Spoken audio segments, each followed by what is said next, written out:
Well, John Hammond,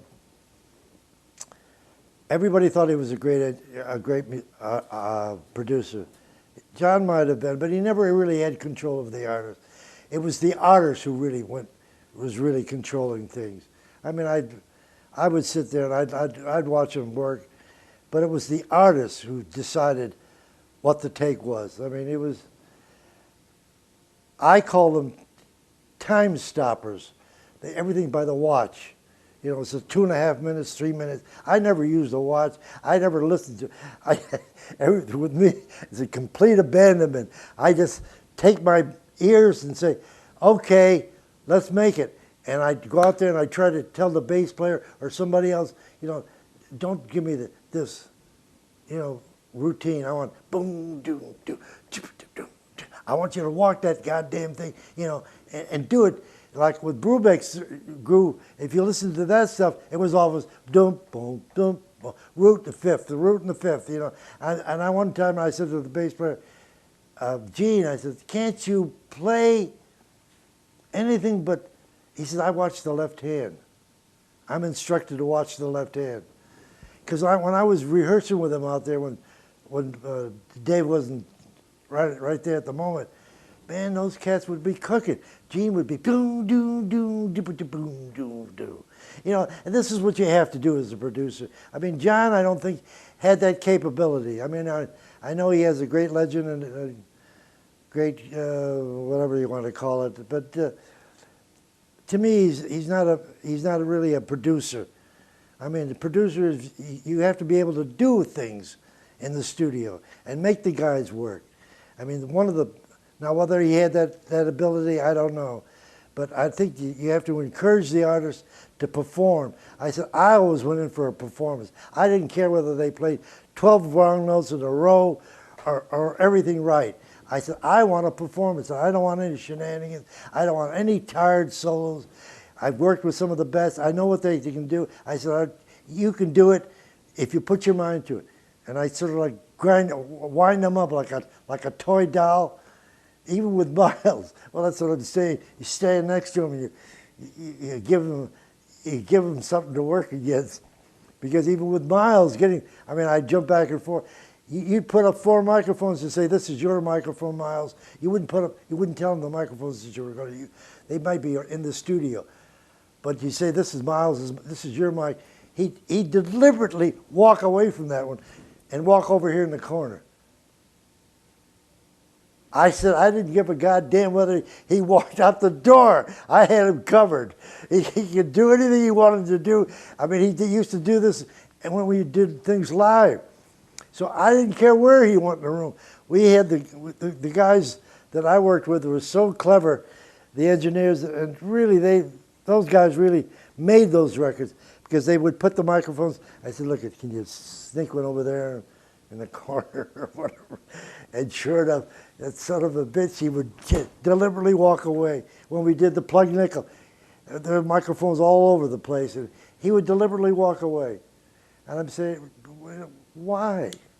He was doing it to defy me and say, that white so-and-so, I'm going to show that bastard what to do.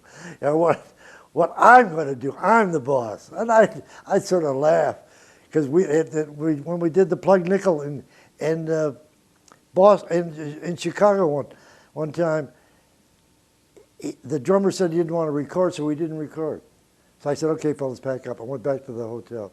I get a call at 2 o'clock in the morning. Who is it but Miles? He wants to hear the tapes. I said, good luck, Charlie. I said, there are no tapes. We didn't record. Everything's packed up. We're really ready to leave at 6 a.m. I said, it's 2. I got a couple of hours to get ready, and I'm leaving at 6. He cursed me out in 4-letter words. So we went back the next day and the next day and recorded some great things.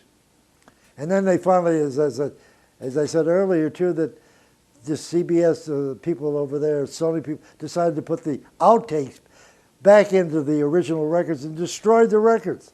I mean, if you listen to, and all the musicians admit that their solos weren't that good, and they weren't. But look I was at that point I didn't have much control.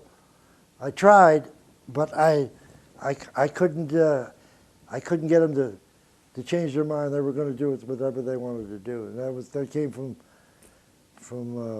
I don't know, from Clive or whoever was in charge, but this is what they're doing, you know. And I don't think you could do that. I think you have to listen to a record, you have to analyze it, you have to decide. You don't need the music, you just need your ears, and you know something about it, and you go in and you do it, you edit it, and you put it out, and you mix it to such a degree that it sounds, even some of the records that I made 30 some years ago, they sound just as good now as the day that we made them, and in fact better. Because the image of Miles is there, and the image of all these other people.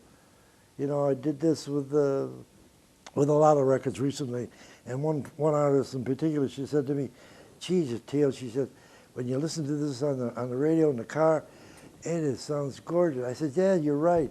It's right there. You can almost stick your head in the piano and hear it." I said, "Yeah, well, that's what I try to do. I try to make everything respond to such a degree that, you know, that 10 years or 15 years from now, it'll sound even better." And this is what you got to do. But getting back to John Hammond, I didn't watch him work that often. I know he threatened to be my boss for a while. I said, "Look, you'll never be my boss." I said, "I'd walk first."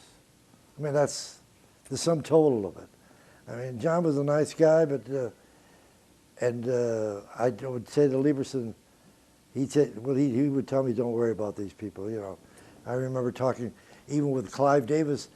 Clive Davis said I was spending too much money going back and forth from 30th Street to CBS at night, and he wanted me to take the bus. I said, "I'm not taking your bus at 3 o'clock in the morning. You can go to hell. You know, I'm just not going to do it." So he was complaining, you know, to me, and then he finally complained to the president. So the president decided to take us out to lunch. And what happened was that we finished lunch, and on the way back, he said to Clive, "His expense accounts come to me directly on the 34th floor." I said, "Yes, sir." And from then on, Clive never opened his mouth. I mean, he tried to tell me what to do. I would listen to him. We did The Graduate. I don't know if I should tell you about The Graduate, because this is all part of this, you know, with these so-called geniuses at the top. Now, The Graduate was a record that I did for CBS. And what happened was that I was doing a Dave Brubeck session at 30th Street around 10:30, 11 o'clock. We were going to finish at 1, and the executive vice president said, "Look, Teo, get your ass up here." I said, "Oh, Jesus." I said, "I've been up for 2 goddamn days." I said, "I just finished Dave Brubeck. I got some Thelonious tonight at 7 o'clock. I said, "What do you want me to do? Live in this goddamn place?" He said, "I want you to go to a movie." I said, a movie? That's all I need. I'd fall asleep. I said, I can't go this afternoon. He said, "You go this afternoon." I said, "What's your problem?" He said, "We need a record right away." I said, "Well," and he hands me 2 7-inch boxes over the desk. I said, what the hell is that?" He says, "This is the record we want you to work on." I said, well, I said, you can't be serious." He said, "We need a record by Friday." This is, I think, Tuesday. And I said, "Friday? You're giving me 2 little boxes?" I says, "Where are the other tapes?" He says, "I think they're in Hollywood." I said, "That's a great place." I said, "Why wouldn't they do it now?" He said, "They've been working on it for 3 months, and they couldn't come up with a record." And I said, "You want me to, this is Tuesday, and you want the record by Friday?" He said, "Yes." I said, "You'll have it by Friday." And I'm pointing right at the son of a bitch. So what I did, I called California. I said, "Airmail," so I get it the next day, Wednesday. I got the tapes Wednesday morning, and I listened to all the tapes. I said, "Geez, they're right. They're only 7.5-inch boxes. The things are never finished."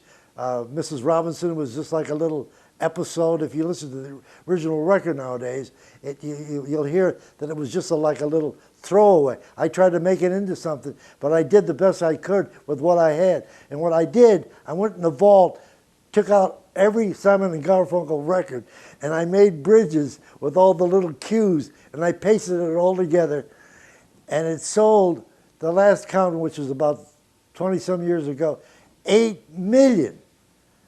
And then finally, Clive calls me down to his office, and he says to me, well, I've got something for you. Oh, I said, well, you know, that's very nice. And he hands me a check for $1,500. I said, look, I don't need $1,500. You can keep the goddamn check. I threw it back on his desk. And then, but I said, well, and I'm thinking, Jesus, I did have some bills to pay.